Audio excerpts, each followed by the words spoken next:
ఈ కార్యక్రమాన్ని చాలా మంది చూస్తున్నారు. ఎందుకు చూస్తున్నారంటే, ఏం అడుగుతున్నాము అనేది ఒకవైపు, ఏం సమాధానం వస్తుందని బైబిల్ నుండి చాలా మంది చూస్తున్నారు. చాలా సంతోషం. మెయిన్ కారణం ఏంటంటే, మీరు ఆత్మీయంగా అభివృద్ధి పొందాలి. ఈ రోజు బ్రదర్ ఎండి జగన్ వచ్చి ఉన్నారు. ఆయన కొన్ని క్వశ్చన్స్ అడుగుదాం. Welcome to the program. ఈ కార్యక్రమం యొక్క మెయిన్ యూఎస్పి ప్రశ్నలు. అయితే ప్రశ్నలతో పాటు ఎవరు ఎవరితో ఏం ప్రశ్నిస్తున్నారు అనేది చూస్తున్నాం. సహజంగానే మనం దేవుని యొద్ద మనం చాలా విషయాలు అడుగుతున్నాం, ప్రార్థనలో అడుగుతున్నాం, మనం రిక్వెస్ట్ చేస్తున్నాం, పలు విషయాలు మనం అడుగుతున్నాం. ఇంకా చెప్పాలంటే ఎలా ప్రశ్నించాలో చాలా విషయాలున్నాయి. అయితే పాత నిబంధనలో ఓ వ్యత్యాసమైన కార్యం ఉంది. సంఖ్యాకాండం 22లో దేవుడు ఒక ప్రశ్న వేస్తున్నాడు. ఈ నంబర్ 22 సంఖ్యాకాండం 22 బాలాము బాలాకు అనే క్యారెక్టర్. నేను ఈ చాప్టర్లోనికి వెళ్ళడానికి ముందు ఈ ఎవరి దగ్గర ఏం అడగాలనే ఈ థాట్లో మీరు ఏ కోణంలో చూస్తున్నారు? బిఫోర్ మనం ఎంట్రీ కావడానికి ముందు ఎవరి వద్ద ఎలా ప్రశ్నించాలి? నాకు బైబిల్లో ఒక ఇన్సిడెంట్ చాలా ఇన్స్పిరేషన్. 2 సార్లు మాట్లాడాము. అది చాలా ఇన్స్పిరేషన్. ఏంటని అడిగితే, ఆ భర్తమయ్యి తను వచ్చి ఆ దృష్టిని ఇమ్మని అడుగుతాడు. కరెక్ట్. అదిను నేనెంతగానో ఆశ్చర్యపడి భ్రమపడిన విషయం ఏంటంటే, హీనోస్ దేవుడు ఎవరి దగ్గర ఏం అడగాలని చెప్పి స్పష్టంగా అడుగుతున్నారు. అందరి దగ్గర భిక్షం అడుక్కునే అతని వల్ల దేవుని దగ్గర కళ్ళు అడగగలిగాడు. ఈరోజు ఇశ్రాయేలు జనులను చూడండి. అంతమంది లక్షలాది ప్రజలు వస్తున్నారు. వారు ఆ ఐగుప్తు నుండి వారు ఆ కనానులోకి వెళ్లేంత వరకును దేవుని దగ్గర ఏం అడిగారో చూడండి. మన్నా అడిగారు, నీళ్లు అడిగారు, మాంసం అడిగారు, తర్వాత వాళ్ళకి వేరే అవసరమైన ఆహారం సంబంధించిన విషయాలను అడిగారు. అది మాత్రమే కాకుండా మమ్మల్ని ఎందుకు ఇక్కడికి బాగుండే తెచ్చారు? వాళ్ళం ఐగుప్తులో ఉన్నటువంటి ఆ ఫుడ్తో అంతా కంపేర్ చేసి మాట్లాడుతున్నారు. చివరి వరకు కూడా వారి ప్రయాణం అలా సాగింది. ఇక్కడ ఈ గుడ్డివాడు ఇతను అడిగినట్టుగా ఒక వాల్యుబుల్ క్వశ్చన్ వారు దేవుని దగ్గర అడగలేకపోయారు.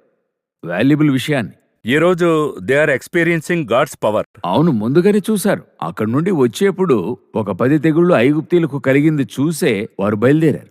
ఎర్ర సముద్రం చీలిక చూస్తున్నారు. ఫరో యొక్క సైనికులు అందులో మునగడం చూస్తున్నారు. ఇన్ని చూసిన తర్వాత కూడా వాళ్ళకి ఈ గాడ్ దగ్గర ఏం అడగాలనేది తెలియలేదు. అదే ఈ రోజు కూడా ఈ యొక్క డిఫరెన్స్ ని చూస్తూ ఉన్నాం. మీరు అనేక సార్లు చూడండి, మరి అంతగా మనం ఎక్స్పెక్ట్ చేసినంతగా వసతులు అవకాశాలు లేకపోయినప్పటికీ గొప్పగా ఉండేవారి కంటే కూడా వెళ్ళి కొందరు కూడుకుని ప్రార్థిస్తారు. వాళ్ళు అడిగే ప్రేయర్ రిక్వెస్ట్ చూడండి, ఎక్స్ట్రాడినరీగా ఉంటుంది. అయితే ఎంతో మంచిగా వెల్తీగా ఉండేవారిని చూస్తే దానికంటే మరొక లెవెల్కి వెళ్ళాలని దాని గురించి అడుగుతూ ఉంటారు. సో దేవునికి తెలుస్తుంది ఎవరేది అడుగుతున్నారో చూస్తున్నాడు. ఈ రోజు ఈ డిఫరెన్స్ అనేక మంది దగ్గర ఉంది, అనేకుల దగ్గర డిఫరెన్స్. అవును. సో అలాగా నేను దేవుని దగ్గర నుండి ఇది నేర్చుకున్నాను. ఇవేవి కూడా అడగనక్కర్లేదు, ఎందుకంటే దేవుడు ఇస్తున్నాడు, బాగానే ఇచ్చి ఉన్నాడు. నేను చెప్తున్నా, అలాగుంటున్నప్పుడు దేవుని దగ్గర ఏం అడగాలి? పరిస్థితులు కొన్నిసార్లు మనకి వస్తూ ఉంటాయి. ఇప్పుడు ఒక ఉదాహరణకు చెప్తున్నా, రేపు పిల్లలకి ఫీజు కట్టాలి. ఈ రోజు వరకు మన దగ్గర ఉండదు. నేను వచ్చి మిడిల్ క్లాస్ వ్యక్తులు, నా వంటి మిడిల్ క్లాస్ వ్యక్తులను గురించి మాట్లాడుతున్నాను. రేపు ఫీజు కట్టాలి, ఈ రోజు వరకు ఉండదు. ఇదే నాకైనా ఆ శోధన పీరియడ్గా అనుకుంటా. అంటే ఆయన ఇస్తాడనేది నాకు తెలుసు. అయితే ఆ యొక్క మినిట్కి ముందు ఖచ్చితంగా ఇస్తాడు. అది ఇచ్చేంత వరకు ఒక టెన్షన్ అనేది ఉంటది కదా. ఇప్పుడే నేను ఆరాట పడుతూ ఉంటాను, అయ్యో ఎలాగా. ఇప్పుడు నాకు ఒక థాట్ వస్తుంది, కొంచెం ఉంచుకుని ఉంటే తీసి కట్టి ఉండేవాడిని. అప్పుడు నేను గాడ్స్ మిరాకిల్ ని చూడలేను కదా. రెండవది, ఎవరి వద్ద మనం ఫోన్ చేసి అడుగుతాం. వీటన్నిటిని కూడా అది ఓవర్కమ్ చేసి ఈ స్థలంలో కూడా, లేదు ప్రభా నువ్వు ఇస్తావని తెలుసు. నేనెప్పుడు ఆ మాట దేవుని దగ్గర చెప్తాను, మీకు తెలుసు ప్రభా మీరు ఇస్తారు, ఆయన ఇచ్చేస్తాడు, ఇస్తూనే ఉన్నాడు ఈనాటి వరకు కూడా. ఇది క్రితం మీకు చెప్పానో లేదో తెలీదు, నా ఫస్ట్ ఆఫరింగ్ నా చేతిలో తీసుకున్నది వచ్చి 90 రూపాయలు, 90 రూపీస్. అప్పటికే నాకు పెళ్ళయి ఒక బిడ్డ చేతిలో ఉంది. ఫస్ట్ ఆఫరింగ్ అని తీసుకున్నది. ఆ మీటింగ్కి వెళ్ళాను, 90 రూపాయలు చేతిలో ఉంది. అప్పుడు 1 లీటర్ పెట్రోల్ 40 రూపాయలు అనుకుంటా వేసుకున్నాం. ఆ స్థలానికి 2 వీలర్లో వెళ్ళి రావడం అయ్యింది. మిగతాది 40-50 రూపాయలే ఉంది చేతిలో. బట్ ఆ రోజు కూడా దేవుడు నాకు చెప్పిచ్చింది, ఇది ఒట్టి 50 కాదు, ఇది వృద్ధి చేయడం నా వల్ల అవుతుంది, ఇది కాన్సన్ట్రేట్ చేయొద్దు అంటూ ఉన్నాడు. అదే నేను చెప్తున్నా, మనం అడిగేప్పుడు ప్రభువా నా దగ్గర 50 రూపాయలే ఉంది, 5,000 ఇవ్వండి, నేను ఒకరోజు కూడా ఆఫరింగ్ ఇంత ఇంక్రీజ్ చేసి ఇవ్వండి అని అడిగిందే లేదు. అయినా దేవుడు నాకు ఇస్తూనే ఉన్నాడు. ఆయా పీరియడ్ వచ్చేప్పుడు ఆ ఇంక్రిమెంట్ ఆయనే వేస్తున్నాడు, నాకు సమస్య లేదు. సో నా మట్టుకైతే మనం దేవుని దగ్గర అడిగేప్పుడు మరొకటి అడగాలి, అది ఇస్తాడు దేవుడు. Expect great things, except great things, attempt William carry యొక్క స్లోగన్. ఎక్స్పెక్ట్ అటెంప్ట్లో ఒక కాంబినేషన్, ఇది ఎక్స్పెక్ట్ కాంబినేషన్ ఒకవైపు, అటెంప్ట్ మరోవైపు. అవును. మీరు ఎవరి దగ్గర అడుగుతున్నారంటే గ్రేటర్ గాడ్ దగ్గర అడుగుతున్నారు. దేవాది దేవుడు ఆల్మైటీ గాడ్. Almighty God. ఇప్పుడు ఆల్మైటీ గాడ్ దగ్గరికి వెళ్ళినప్పుడు అదే మీరు వెళ్ళి అడగాలి. అవును. ఎక్స్‌పెక్టేషన్ చాలా బావుంది. అయితే అటెంప్టే చాలా అదే అడగట్లేదే. మనం అడిగేప్పుడే వేరే అడుగుతూ ఉన్నాం కదా. అవును. సరే ఈ నంబర్ 22 ఒక వ్యత్యాసమైన చాప్టర్. పలుమార్లు మనం ప్రేక్షకులు కూడా చదివే ఉంటారు. ఓల్డ్ టెస్టమెంట్‌లో వస్తున్న ఓ ముఖ్యమైన విషయం. ఇశ్రాయేలు జర్నీ, మోషేతో వచ్చే జర్నీ అద్భుతంగా వస్తున్నారు. అయితే ఇక్కడ ఒక క్యారెక్టర్ బాలాము, బాలాకు. ఈ క్యారెక్టర్‌లో గాడ్ ఒక ముఖ్యమైన పార్ట్ ప్లే చేస్తున్నాడు.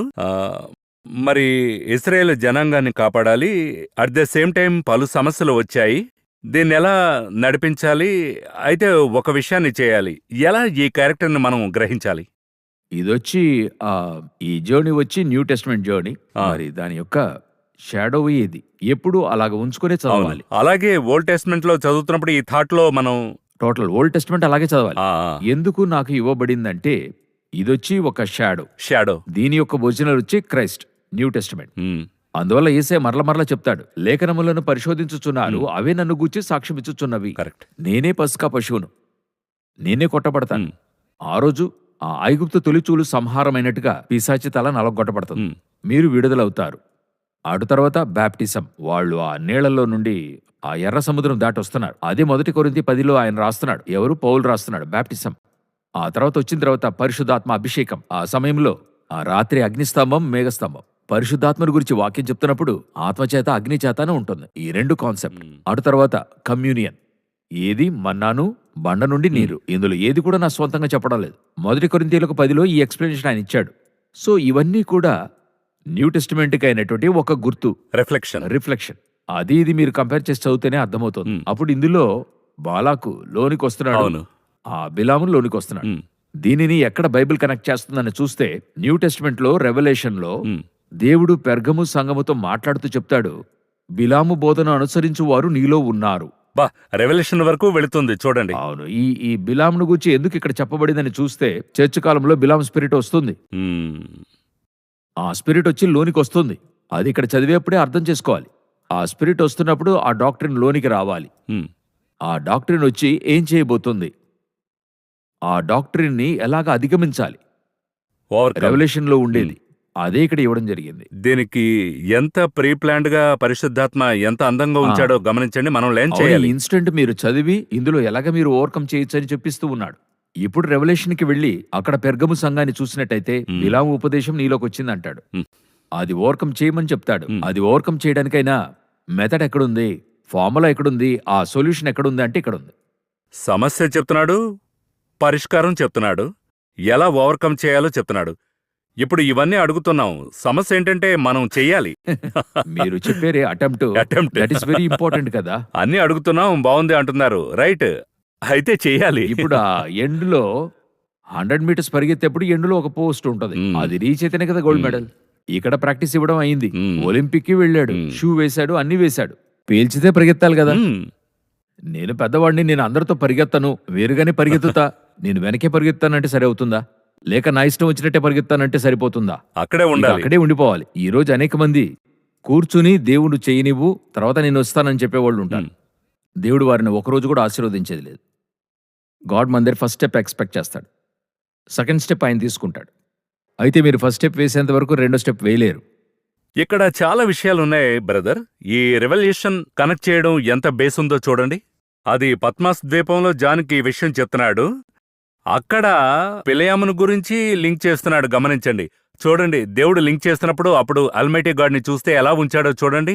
ఇందులో నుండి మనం ఎన్ని విషయాలు. అందువల్ల అశ్విన్ బ్రదర్, ఇది Bible. Bible it's not a book, just only the history. నేను ఇది వచ్చి నిజంగా మీకోసం చెప్పడం లేదు, ప్రోగ్రామ్ కోసం చెప్పడంలా. దీనిని ఎంతో లవ్ చేస్తున్నా. అలాగా ఏం చెప్పేది అంత, ఎందుకంటే అంత టేస్ట్ ఇందులో ఉంది.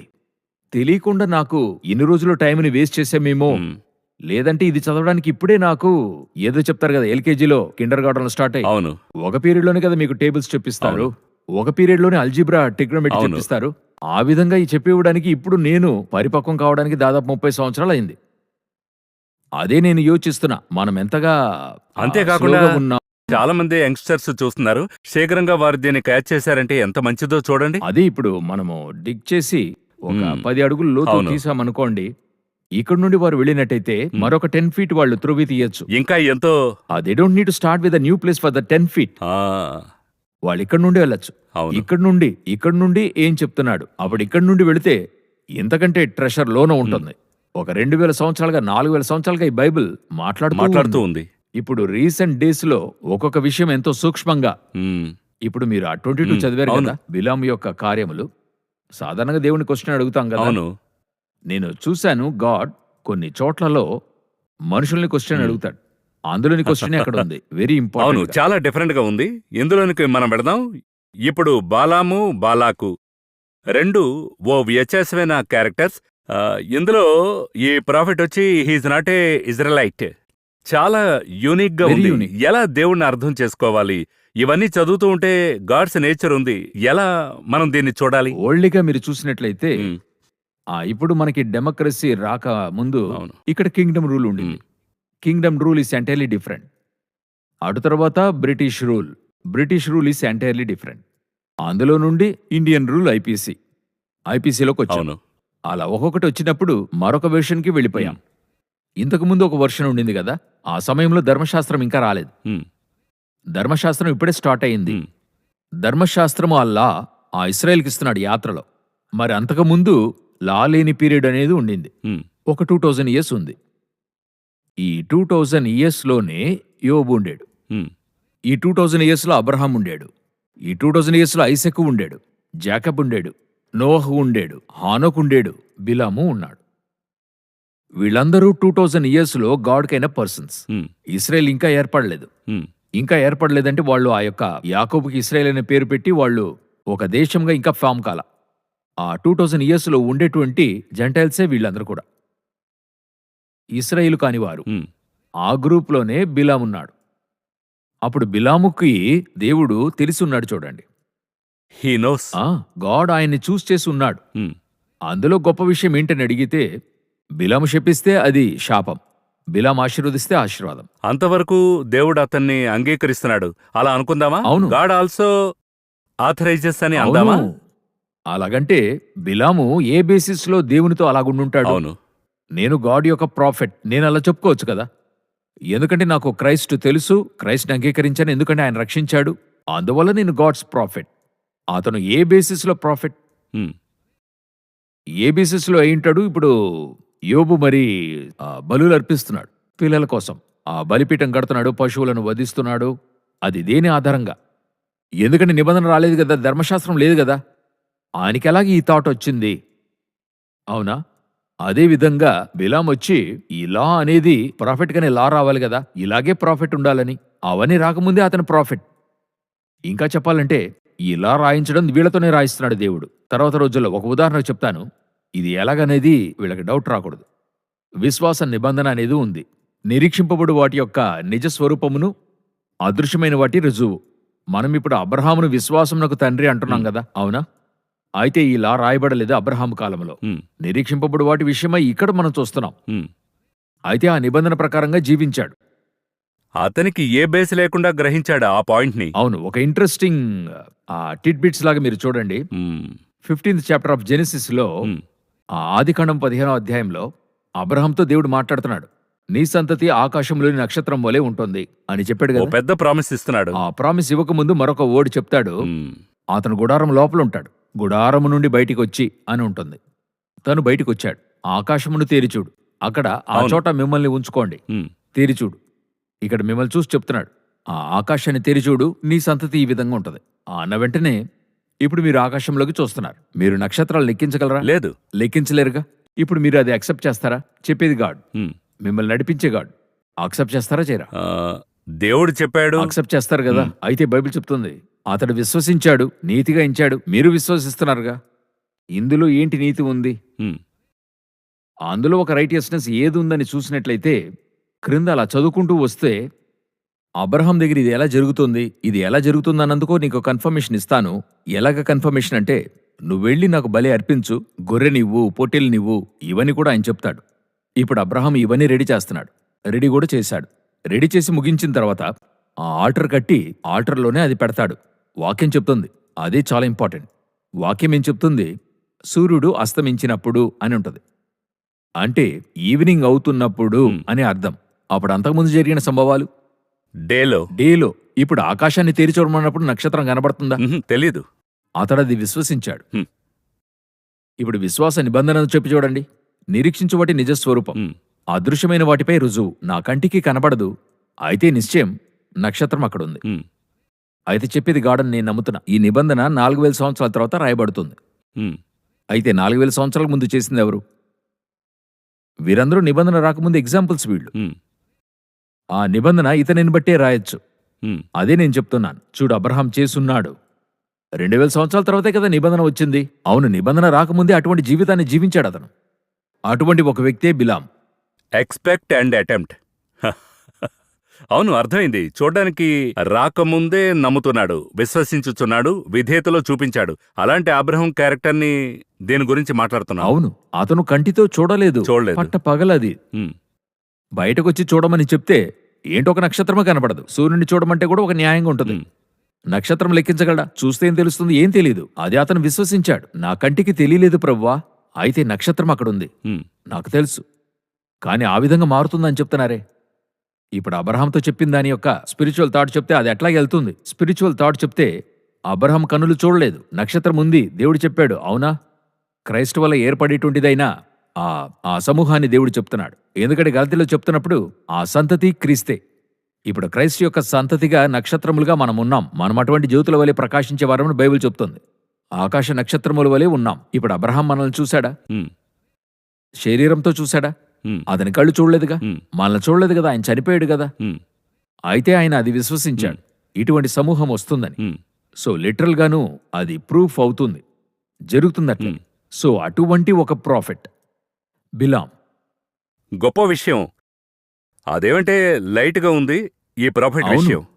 ఒక ప్రాఫిట్కైన నిబంధన అనేది రాకముందే అతను ఒక ప్రాఫిట్.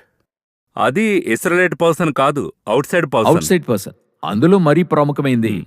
ప్రాఫిట్స్ అందరూ దేవుని దగ్గరికి వెళ్తారు. మోసెస్ కూడా దేవుని దగ్గరికి వెళ్తాడు. Hmm. కొండ మీదకి వెళ్తాడు. హ్మ్. ఒక విషయాన్ని అడిగేప్పుడు దేవుని దగ్గర అడిగొస్తానంటాడు. ఇతని దగ్గరికి దేవుడు వస్తున్నాడు. బా, ఎంతో సంథింగ్ ఉంది అతని వద్ద. ఆ, ఇతను చెప్పాడు, దేవుడు చేస్తూ ఉన్నాడు. Hmm. అప్పుడు ఇతనెవరు? ఏలియాను చూడండి. ఏలియాను గురించి చెప్పేప్పుడు నేను చెప్తే దేవుడు చేస్తాడు అంటున్నాడు. హ్మ్. ఎంత కాన్ఫిడెన్స్! వేరే డిమెన్షన్స్ లో ఉన్నారు. నేను చెప్తే దేవుడు చేస్తాడు.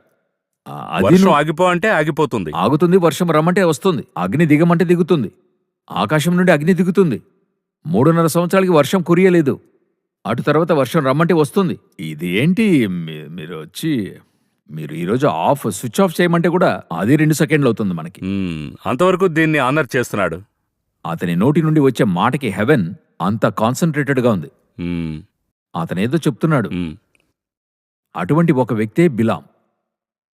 బిలాము చెప్పాడంటే జరుగుతుంది. జరుగుతుంది. గాడ్ అది చూస్తూ ఉన్నాడు. అతన్ని ఆపడానికి చూస్తున్నాడు. అతను శపించకూడదు. హ్మ్. అందుకు గాడ్ వచ్చి తనతో మాట్లాడుతున్నాడు. అలాగంటే అతని స్పిరిచువల్ లైఫ్ని యోచించి చూడండి. కానీ అటువంటి వాని ముగింపు చూడండి. ముగింపు చూడాలి, ఎలాంటి వ్యక్తి యొక్క మైనస్ పాయింట్ కూడా చూడాలి. అది మన కర్తవ్యం. అదే పరుగును మంచి విధంగా ముగించాలి కదా. ముగించాలి కదా. అవును. నేను ఎలాగా పుట్టాను, పెరిగాననే కంటే ఎలా ముగించాననేది కదా ముఖ్యం. సోలమన్ రాజు గురించి మనం చూసాం. ఎంత exactly. గొప్ప వర్డ్స్ రాశారు. చివరికి అతని ముగింపు చాలా, అది మనం చూడాల్సి ఉంది. విశ్వాస వీరుల పట్టిక హెబ్రీ 11లో ఉంది. హ్మ్. ఆ టెస్టిమనీస్ అని చెప్తుంటారు. ఆ గాడ్ దగ్గర వీళ్ళందరూ సాక్ష్యం పొందారని చెప్పి. అందులో సొలొమోను పేరు ఉండదు. హ్మ్. సమూయేలు పేరు ఉంటది, దావీదు పేరు ఉంటది, సొలొమోను పేరు ఉండదు. హ్మ్. ఎటువంటి ఒక కింగ్ యొక్క పేరు లేదు చూడండి అక్కడ. హ్మ్. అవునా? సో ఆ విధంగానే ఎండ్ ఈస్ వెరీ ఇంపార్టెంట్. అందులో చాలా ముఖ్యమైన సాక్ష్యం వచ్చి బిలాం. ఈ పర్టికులర్ చాప్టర్లో బాలాము బాలాకును గురించి మనం మాట్లాడినట్లుగా దేవుడే దిగొచ్చి ఒక ప్రశ్న వేస్తున్నాడు. ఇది నంబర్ చాప్టర్ 22 వర్స్ 9. 9. ఈ వచనం కొంచెం తెలుగులో ఎలా ఉందో చూద్దాం. దేవుడు బిలామునొద్దకు వచ్చి వచ్చి నీ యొద్దనున్న ఈ మనుషులు ఎవరని అడుగగా. సో ఇది ఎలాగా, ఈ క్వశ్చన్ని ఏ విధమైన టోన్లో, ఎటువంటి స్టేటస్లో దేవుడు అడుగుతున్నారు అనుకుంటున్నారు? మీరే ఎన్ని మార్లు నన్ను ప్రశ్న అడుగుతూ ఉన్నారు. ఈరోజు నేను ఒక ప్రశ్న అడుగుతాను, చెప్పండి. ఎటువంటి టోన్లో అడుగుతున్నాడు అనుకుంటున్నారు? అదేమంటే ఇది మొదటగా ఆశ్చర్యంగా ఉంది నాకు. Then God came to Balaam and said, who are these men with you? అదేమంటే ఒక గొప్ప రాజాదిరాజు మాట్లాడిన టోన్లా లేదు. ఇదొకలాంటి దిగి వచ్చి, వీరెవరు మీ ఇంట్లో ఉండేవారు, ఒక అథారిటీ ఉంది, అయితే దిగొచ్చి మాట్లాడుతున్నాడు. మరి దిగి రావడం నేను ఆశ్చర్యంగా చూస్తున్నాను. చాలా దిగొచ్చి, దేవుని దృష్టిలో ఇది అవశ్యం కాదు, అక్కడే ముగించొచ్చు. దిగొచ్చి అడుగుతున్నాడు ఎవరు వీరు అని. మనం ఇంట్లో ఎవరైనా గెస్ట్ వస్తే, మనకి చెప్పకుండా వస్తే, లోపలికి ఎంట్రీ అవుతున్నప్పుడు ఎవరు వీరు అని అలాగనే అనిపిస్తుంది. అలా అడిగినట్టు ఉంది. అదొచ్చి ఎవరని తెలియని వారి యొక్క ప్రశ్న. అవును. కింగ్ అవనివ్వండి. అవును. ఇప్పుడు మీరు చెప్పింది ఒక 90% కరెక్ట్. ఉమ్, ఒక కింగ్ వచ్చి ఒక ముగ్గురు వ్యక్తులు ఆయన కొలువు తీరినప్పుడు వచ్చారు. ఈ ముగ్గురు ఎవరు? నేను కింగు, ఈ దేశాన్ని ఏలేవాడిని. ఉమ్, నా దేశంలో నాకు తెలియకుండా ముగ్గురు ఉన్నారు, వీళ్ళెవరు? అదే క్వశ్చన్. అవును. అంతేనా? అవును. కానీ ఇటువంటి క్వశ్చన్ వస్తే గాడ్కి వీళ్ళు తెలియదని అర్థం. అవును, కరెక్ట్. నేను వరల్డ్లీలా వరల్డ్లీగానే. అడుగుతున్నాను. కరెక్ట్. నేను నేను అడిగింది పూర్తిగా వరల్డ్లీగానే అడిగాను. ఆడియన్స్ పాయింట్ ఆఫ్ వ్యూలో నేను అడిగింది ప్రశ్నిస్తున్నాను. ఆ ప్రశ్నే. ఆ. అదేనండి. ఆ గాడ్ యొక్క టోన్ అర్థం చేసుకునేది ఉంది కదా, అది బైబిల్ చదువుకోవడంలో మరొక యాంగిల్. ఉమ్, అది నేను చెప్తున్నా. ఇప్పుడు 17th చాప్టర్ జెనసిస్ లో ఉమ్, అధ్యాయం మొదట్లోనే అబ్రహాం చూసి చెప్తాడు, నా సన్నిధిలో నిందారహితుడుగా నడుచుకో. సరేనా? ఈ టోన్ నేను 2 విధాలుగా చెప్తాను. నా సన్నిధిలో నడుచుచు నిందారహితుడుగా ఉండు, తండ్రి కొడుకును బ్రతిమాలినట్టుగా. అదొక ప్రేమతో. ఏరా నిన్ను గూర్చి ఇలా చెప్తున్నారు, నువ్వు కొంచెం మంచివానిగా ఉండరా అనేది కూడా ఉంది. ఇదే మరొక విధంగా. ఒక ఇన్స్పెక్టర్, ఒక గొప్ప అధికారి, అతను ఒక ఖైదీని చూసి, జాగ్రత్తగుండు, ఉమ్, తాట తీస్తా, ఉమ్, ఇలాగా ఉంది. ఇది ఉంది. రెండున్నాయి కదా. ఇందులో ఏ టోన్తో అబ్రహాంతో మాట్లాడుంటాడనుకుంటున్నారు? మనం అనుకుంటాం తండ్రి కొడుకుతో మాట్లాడుతున్నట్టే గాడ్ ఎప్పుడు మాట్లాడతాడు. అయితే అంతకుముందు వాక్యాన్ని చదివి చూడండి. 13 సంవత్సరాలు గాడ్ అబ్రహాంతో మాట్లాడలేదు. మాట్లాడలేదు. ఒక గ్యాప్. ఒక గ్యాప్. 13 ఇయర్స్ మాట్లాడలేదు. అంతకుముందు వాక్యంలో చూడగలం. ఉమ్, అతనికి 86 సంవత్సరాలు అయినప్పుడు ఇష్మాయేలు పుడతాడు. ఆ చాప్టర్ ముగిసిపోతుంది. తర్వాత ఆరంభంలో అబ్రహాముకి 99 ఏండ్లు అయినప్పుడు. సో 13 ఇయర్స్ గాడ్ అతనితో మాట్లాడలేదు. ఎందుకు మాట్లాడలేదంటే అయ్యగారు ఇస్మాయిల్తో సెటిల్ అయిపోయాడు. ఈయనొక క్యాల్కులేషన్ ఈయన ఒక క్యాల్కులేషన్ వేసి సెట్ అయిపోయాడు. ఇస్మాయిలే నా కొడుకు. మ్మ్. ఎందుకంటే అంతకుముందు చాప్టర్లో ఇది 16లో జరిగింది. ఇష్మాయిల్ 15లోనే అబ్బాయిని అడిగాడు. 16లో ఇష్మాయిల్ పుట్టాడు. గాడ్ను వదిలాడు, పిల్లోడితో సెటిల్ అయిపోయాడు. 17లో ఆరంభం అవుతున్నప్పుడు నిందారహితుడుగా నడుచుకో, నేను సర్వశక్తిమంతుడైన దేవుణ్ణి, ఈ టోన్ ని మారుస్తున్నాడు. ఎందుకంటే నీకు వేరొక ప్లాన్ ఇచ్చాను, ఐసక్ రావాలి. నువ్వేంటి హాగర్తో ఇస్మాయిల్తో సెటిల్ అయిపోయే లైఫ్లో? అతను అనుకున్నాడు ఇక మీద పిల్లలు పుట్టరని. అంతే, నాకు ఇక అబ్బాయి పుట్టాడు, ఇదే లైఫ్. దేవుడు చెప్తున్నాడు జాగ్రత్తగా ఉండు అంటున్నాడు. నడిచి నిందారహితుడుగా ఉండు, నేను సర్వశక్తిమంతుడైన దేవుణ్ణి. శారా వల్ల ఒక కుమారుడు వస్తాడు. ఆ టోనే వేరే టోన్. చెప్పిందే ఆ టోనే ఇది. ఎలాగని అడిగితే ఇతని ఇంట్లోకి వస్తున్నాడు. నువ్వు నాకు ప్రాఫిట్ ఎవరు? దేవునితో నడిచేవాడు, దేవుని నాలుకగా ఉన్నాడు. ఇప్పుడు నచ్చని వ్యక్తి ఒకటి ఇంట్లోకి వచ్చాడు అనుకోండి, అవునా? ఒక ఉదాహరణకే చెప్తున్నాను. ఇతనెవరు, ఎందుకు వచ్చాడు? మనకి వాళ్ళకి పోట్లాట ఉంది, ఒక కొట్లాట ఉంది. అలాంటప్పుడు అడుగుతాం కదా, వీడినెవరు ఇక్కడికి రమ్మని చెప్పింది? మనకతడు తెలీదా? ఇతనెవరని అడిగితే తెలియక అడగడం కాదు, ఎందుకు వచ్చాడు ఆ క్వశ్చనే బిలామును అడుగుతాడు. వాళ్ళు ఎవరు, ఎందుకు ఇక్కడికి వచ్చారు, ఎందుకు లోనికి వదిలేవనే అర్థం అది. నువ్వు ప్రాఫిటే కదా, అతను వచ్చినప్పుడే నీకు తెలుసు కదా.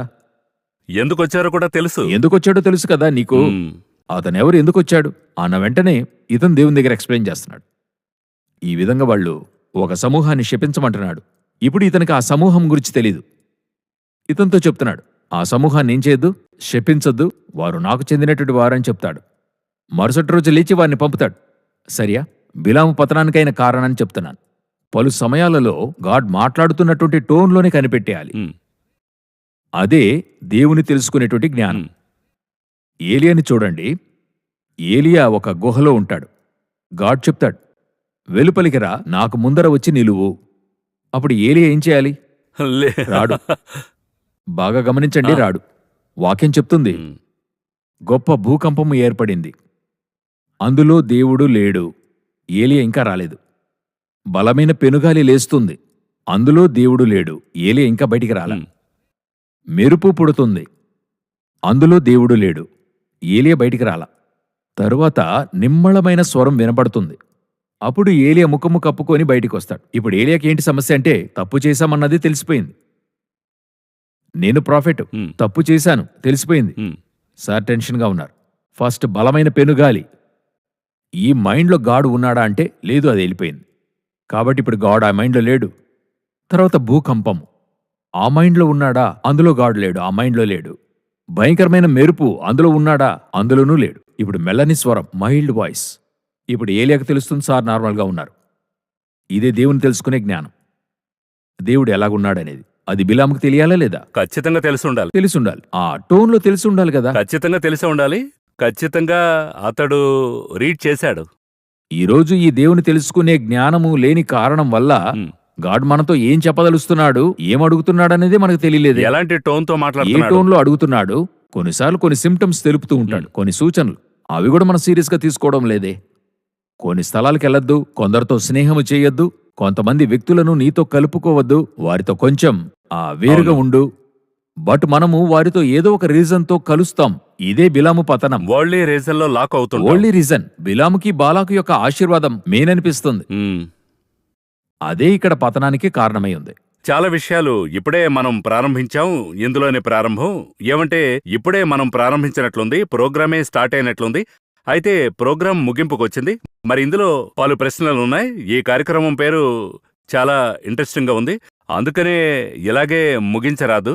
దీన్ని పార్ట్ 2గా మనం ప్రారంభిస్తూ ఈ ప్రాఫిట్ని దేవుడు ఎంతో నమ్మకంగా ట్రస్ట్ చేస్తున్నాడు, మొదటి పాయింట్. రెండవది, సరే దేవుని విషయం ఒకటి ఉంది, ఈ ప్రాఫిట్ చేస్తున్న ఒక విషయం ఎలా కన్వే చేస్తున్నాడు, the method of God convincing the old testament చాలా యూనిక్ గా మనం స్టడీ చేస్తున్నాం. చివరిగా ఈ ప్రాఫిటే చేస్తున్న తప్పు మనం మాట్లాడాల్సి ఉంది. ఈ మూడు మరో కార్యక్రమంలో చూద్దాం. ఈ కార్యక్రమానికి మీరు విచ్చేసినందుకు సంతోషం, వందనాలు.